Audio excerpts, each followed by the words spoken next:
Umukinnyi wamenyekanye muri filime zitandukanye ndetse n'amakomedi atandukanye mu gihugu cy'u Rwanda, Miki yasezeranye mu murenge n'umugabo witwa Aga Promoter. Uyu Aga Promoter nawe yamenyekanye ku mbuga nkoranyambaga mu myaka irenga 10 ishize, by'umwihariko yagiye akora ama-challenge ndetse n'izindi video. Kwa ari n'umuntu ukigikira abahanzi cyane mu buryo bwo kuba promotinga cyangwa se kwamamaza ibihangano byabo. Aga Promoter na Miki bamaze imyaka hafi irenga 2 bakundana, by'umwihariko bikaba bivugwa yuko Aga Promoter yakundanye na Miki ko Miki ari gukora content we na Regis kuri YouTube. Nyuma yaho nibwo twaje kubona ko couple Aga Promoter na Miki bari seriye, hanyuma bikaba biri mu bintu byatumye Aga Promoter na Miki bakundana, gusa abakoresha imbuga nkoranyambaga bagize ngo ni prank. Kugeza igihe Aga Promoter mu minsi ishize yakoze igikorwa cy'abagabo maze yambika impeta uyu Miki. Bikaba biri mu bintu byatumye akundwa n'abatari bake, gusa no couple n'ubundi yari isanzwe imenyerewe, gusa abakoresha imbuga nkoranyambaga bakekaga yuko ashobora kuba ari prank nk'ibisanzwe. Gusa uyu munsi wa none turiho ku itariki 27 Ugushyingo 2025 bashimangiye ko urukundo ari urwabo kandi bakundana bya nyabyo, basezerana imbere y'amategeko cyangwa se gusezerana mu murenge. Iyi couple ya Aga Promoter na Miki bakaba baca amarenga y'uko igihe kiri imbere yo gutegura ubukwe bashobora kuzakora. Ibi bikaba byitezwe n'abafana babo, by'umwihariko ababakurikira ku mbuga nkoranyambaga. Turikiri mu byerekeranye n'imibanire, umuhanzi Neo Bosco yashyize hanze igihe azakorera ubukwe cyangwa se save the date. Umunzi wamenyekanye mu Rwanda mu ndirimbo z'urukundo agahogoza abatari bake, by'umwihariko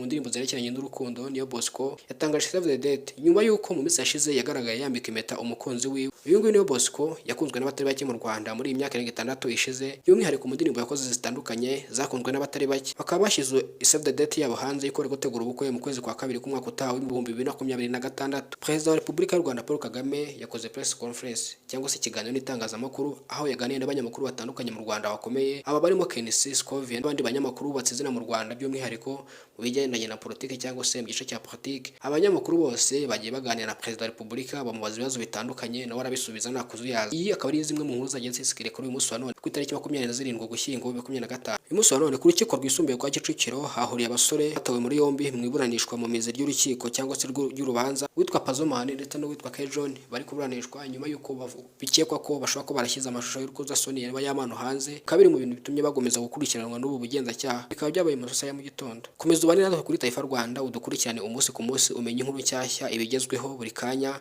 Icyo usabwa ni ugukanda subscribe hanyuma ukajya ukurikirana ibiganiro byacu, kandi wowe wakaze subscribe turagushimiye kuko uri w'agaciro ndetse naho tugeze niwe tubikesha. Abashimiye cyane, nitwa Eliza Taifa.